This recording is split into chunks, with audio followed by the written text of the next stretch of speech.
Hello students, so in our previous video we have discussed the syllabus of biology जिसमें हमारा जो first chapter था वो था लाइफ प्रोसेसेस। उसमें हमने जाना कि लाइफ प्रोसेसेस जो है वो क्या होती हैं। लाइफ मीन्स हमारा जीवन और प्रोसेसेस मीन्स प्रक्रियाएं, कि जो हमारी लाइफ में जितनी भी प्रोसेसेस चली हुई हैं उनको हम क्या कहेंगे लाइफ प्रोसेसेस। जितने भी लिविंग ऑर्गेनिजम्स हैं वो बहुत सारी एक्टिविटीज जो है वो परफॉर्म करते हैं, किस लिए?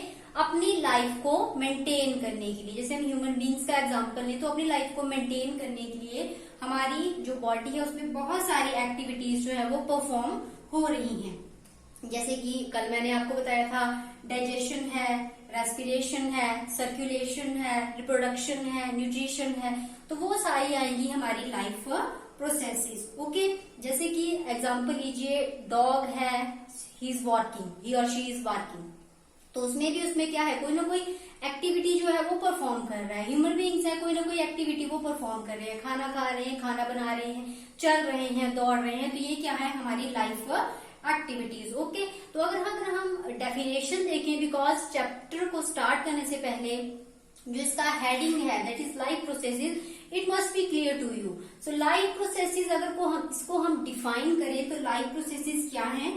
It is the basic function which is performed by the living beings to sustain themselves. Sustain करने के लिए, अपनी जो लाइफ है उसको सस्टेन करने के लिए जो लिविंग बीइंग्स हैं वो बहुत सारे फंक्शंस जो है वो परफॉर्म कर रहे हैं, और उन फंक्शंस को, उन प्रोसेसेस को हम क्या कह रहे हैं?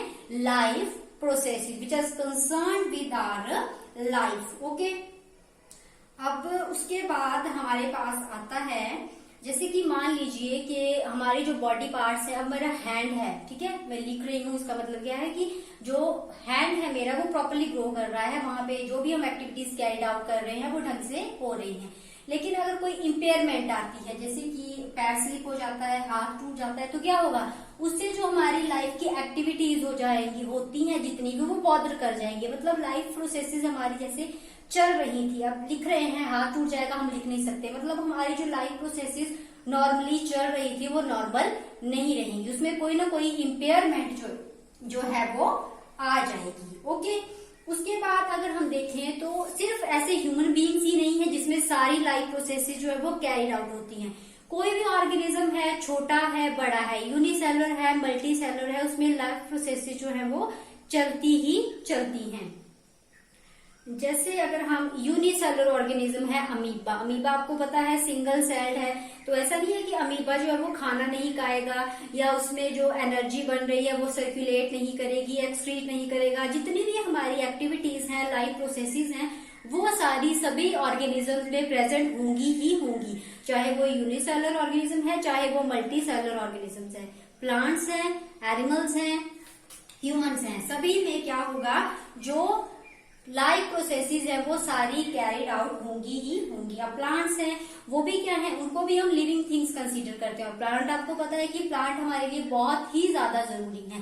Plant give us oxygen, oxygen मिलती है, ऑक्सीजन हमें नहीं मिलेगी तो हम सर्वाइव नहीं कर पाएंगे। तो प्लांट्स में भी सारी जो प्रोसेसेस है वो कैरिड आउट होगी। कुछ डिफिकल्ट है, कुछ क्या है, इजी है। तो आई जस्ट होप कि आपको जो लाइफ प्रोसेसेस टॉपिक है वो क्लियर होगा। डेफिनेशन एक बार मैं फिर से रिपीट कर देती हूँ। Life processes it is the basic functions, ये बहुत बेसिक फंक्शंस हैं जो लिविंग बीइंग्स जो है वो परफॉर्म करते हैं टू सस्टेन देमसेल्फ या to sustain their life, these are termed as life processes.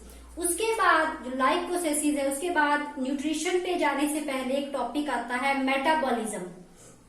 Metabolism क्या है? These are the chemical reactions which are taking place in the cell of an organism. हमारी body है उसमें बहुत सारे जो रिएक्शंस हैं, केमिकल रिएक्शंस हैं, फिजिकल रिएक्शंस हैं, वो कैरिड आउट हो रहे हैं कॉन्टिन्यूसली। उनका हमें पता नहीं लगता। जैसे मानिए हम खाना खा रहे हैं, उसकी पेट में हमारी डाइजेशन हो रही है, हमारी बॉडी में डाइजेशन हो रही है, तो हमें पता थोड़ी लग रहा है कि डाइजेशन जो है वो कहाँ स्टार्ट, जिसे देखा है आपने 7th क्लास में पढ़ा है, डाइजेशन जो है वो एलिमेंट्री कैनाल है, वोकल कैविटी है, इसोफेगस है, इंटेस्टाइन है, रेक्टम है, ठीक है।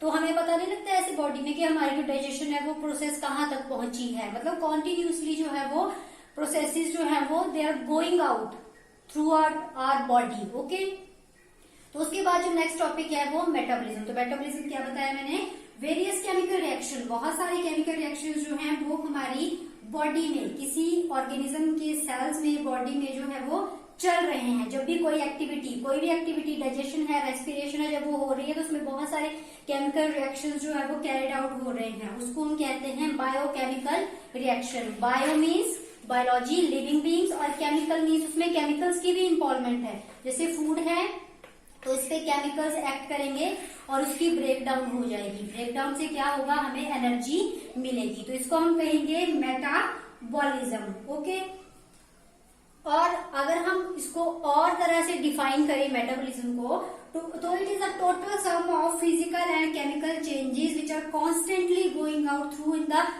Living matter. कि लिविंग थिंग्स में क्या हो रहा है, जो जितनी भी फिजिकल एक्टिविटी, जितनी भी केमिकल एक्टिविटीज हो रही हैं, उनको हम कहेंगे मेटाबॉलिज्म।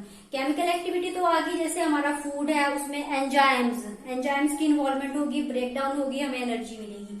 तो ये तो आ गई हमारे पास केमिकल चेंज। अब दूसरे इसमें बोला कि जितने भी फिजिकल रिएक्शन है, ठीक है, जैसे हमारे हैंड है, ठीक है, हैंड वर्क कर रहे हैं, हम लिख रहे हैं, हम चल रहे हैं, आप पढ़ रहे हो, मैं पढ़ा रही हूँ, तो वो क्या है, फिजिकल चेंजेस हैं। तो उसमें भी क्या है, प्रोसेसेस जो कंटिन्यूसली चल रही है, हम बोल रहे हैं, हम चल रहे हैं, तो जितनी भी केमिकल और फिजिकल प्रोसेसेस जो है वो हमारी बॉडी में चल रही है, उसको हम कहेंगे metabolism. It is a total sum of physical and chemical changes. Okay, जैसे हमारे फूड न्यूट्रिएंट्स हैं, तो फूड न्यूट्रिएंट्स की क्या होगी, ब्रेकडाउन होगी, ब्रेकडाउन से हमें एनर्जी मिलेगी। तो वो भी एक तरह का क्या है, मेटाबॉलिज्म। उसके बाद जो नेक्स्ट टॉपिक हमारे पास है वो है सेलुलर रेस्पिरेशन। अब हम खाना खाते हैं तो आपने जो है वो फूड के कंपोनेंट्स पढ़े हैं, जैसे प्रोटीन्स है, कार्बोहाइड्रेट्स है, या फिर फैट्स हैं, ठीक है। हम जैसे प्रोटीन में एग्जांपल ले लीजिए आप, मिल्क है, इसमें कार्बोहाइड्रेट्स में फ्रूट है, और फैट में आप ले लीजिए एग है। तो इसको डाइजेस्ट करने के लिए क्या होगा, वैसे तो होगा नहीं कि हमने फूड खा लिया वो एज इट इज ही क्या हो जाएगा, डाइजेस्ट हो जाएगा। उसकी क्या होगी, ब्रेक डाउन होगी। इन तीनों की, जैसे हम खा रहे हैं, ठीक है, फिर उसकी क्या होगी, हमारी बॉडी में ब्रेक डाउन होगी, वो स्मॉलर पार्टिकल्स में टूटेगा और उससे क्या मिलेगी, हमें एनर्जी मिलेगी। तो उसको हम क्या कहते हैं, ऐसे तो हम बोल रहे थे कि रेस्पिरेशन कहते हैं कि फूड ब्रेक डाउन हो रहा है, उससे हमें एनर्जी मिल रही है, लेकिन इसे हम कहेंगे सेलुलर रेस्पिरेशन, कि सेल में जो है वो उसकी रेस्पिरेशन हो रही है, सेल्स की इन्वॉल्वमेंट हो रही है, तो वो हो गया हमारे पास सेलुलर रेस्पिरेशन। ओके, तो जो मेटाबॉलिज्म है, न्यूट्रिएंट्स, फूड लेना, उसका बनना या टूटना, वो सारी आती है प्रोसेसेस में। फूड बन रहा है और फूड टूट रहा है, उन दोनों प्रोसेसेस को हम कंसीडर करते हैं मेटाबॉलिज्म में। मेटाबॉलिज्म में अब कैसे, इसमें दो तरीके होते हैं मेटाबॉलिज्म में, एक में जो है वो खाना बनेगा, एक में खाना टूटेगा। तो मेटाबॉलिज्म जो है, मेटाबॉलिक जो पाथवे है, उसको क्या है, वो दो तरह से जो है परफॉर्म किया जाता है। फर्स्ट वन इज एनाबॉलिक, और उस प्रोसेस को हम कहते हैं anabolism, and second one is catabolic, catabolism. तो एनाबॉलिज्म में क्या होगा, इसमें जैसे कि पहले आप एग्जांपल देखिए, CO2 carbon dioxide plus water plus energy का यूज हो रहा है और साथ में बन रहा है ग्लूकोज। तो ये जो इक्वेशन है ये आपने पढ़ी होगी फोटोसिंथेसिस में। फोटोसिंथेसिस में क्या होता है, सनलाइट का यूज करते हैं प्लांट्स, कार्बन डाइऑक्साइड का यूज करते हैं और वाटर का यूज करते हैं और बनाते हैं ग्लूकोज। तो इसमें क्या हो रहा है, in this process energy is used. ऐसी प्रोसेस जिसमें एनर्जी का यूज होगा उसको हम कहेंगे एनाबॉलिक पाथवे, मतलब उसमें कोई नई चीज जो है वो बन रही है, सिंथेसिस हो रही है। सिंथेसिस का मतलब क्या होता है, फॉर्मेशन, सिंथेसिस हो रही है, फॉर्मेशन हो रही है, एनर्जी का यूज हो रहा है, ये आ गई anabolic process. Second one is catabolic. Catabolic में क्या होगा, जो हमारा प्रोडक्ट है, ये है मान लीजिए हमारा प्रोडक्ट ग्लूकोज, इसमें क्या होगा, एंजाइम्स एक्ट करेंगे, केमिकल्स इन्वॉल्वमेंट होगी और ये टूट जाएगा, CO2 H2O एंड एनर्जी। तो ये क्या है, रेस्पिरेशन। रेस्पिरेशन में हम कॉम्प्लेक्स फूड लेते हैं, उसको छोटे छोटे भागों में तोड़ते हैं। तो इसका जो मेन कंक्लूजन आपको समझाने का था वो था कि फोटोसिंथेसिस जो है वो एनाबॉलिक प्रोसेस है, उसमें नई चीज बन रही है, एनर्जी का यूज हो रहा है, लेकिन कैटाबॉलिक में एनर्जी बाहर निकल रही है और उसमें क्या हो रहा है कि जो फूड की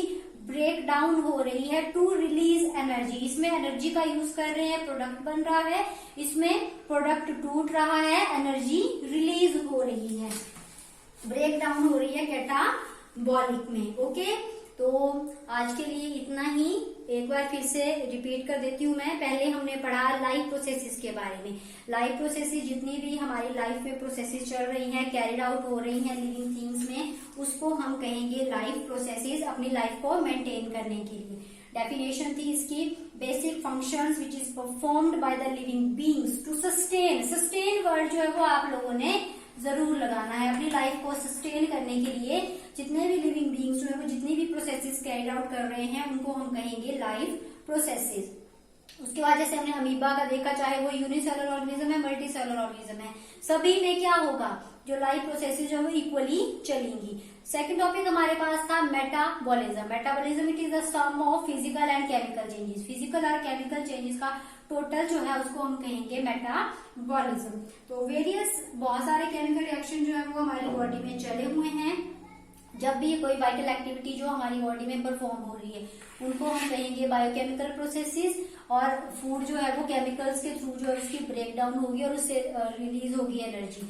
उसके बाद हमने सेलुलर रेस्पिरेशन के बारे में पढ़ा। सेलुलर रेस्पिरेशन में क्या है, सेल्स की इन्वॉल्वमेंट हो रही है जो फूड की ब्रेक डाउन कर रहे हैं और हमें एनर्जी मिल रही है। ओके, और उसके बाद हमने देखा कि जो मेटाबॉलिज्म है, मेटाबॉलिक जो पाथवे है वो दो तरीकों से होता है, एनाबॉलिक, कैटाबॉलिक। एनाबॉलिक में क्या है, नई चीजें बन रही हैं और एनर्जी जो है इसमें यूज हो रही है। कैटाबॉलिज्म जो है वो बिल्कुल इसके अपोजिट है, इसमें क्या है, प्रोडक्ट जो है वो टूट रहा है और एनर्जी जो है वो बाहर जा रही है। ठीक है, तो आपने जो है वो यहाँ तक जो है वो रिवाइज कर लेना है कि कौन कौन सी प्रोसेस जो है कैटाबॉलिक है, कौन सी जो है वो एनाबॉलिक है। एनाबॉलिक में आ गई हमारी फोटोसिंथेसिस और कैटाबॉलिक में आ गई हमारी रेस्पिरेशन। तो जब भी आपकी ऑनलाइन क्लास होगी आपसे जो है वो यहाँ तक आपके जो भी डाउट्स होंगे वो क्लियर किए जाएंगे। सेकेंड थिंग, इसमें से जो भी रिलेटेड क्वेश्चन आंसर्स है वो भी आपसे पूछे जाएंगे। ओके, तो आपने इस जो भी 2 वीडियोस हमने देखी हैं तो उसमें आपने जो है वो उसको ढंग से रिवाइज कर लेना है। बाकी प्रोसीड करेंगे हम अपनी नेक्स्ट वीडियो में। Thank you.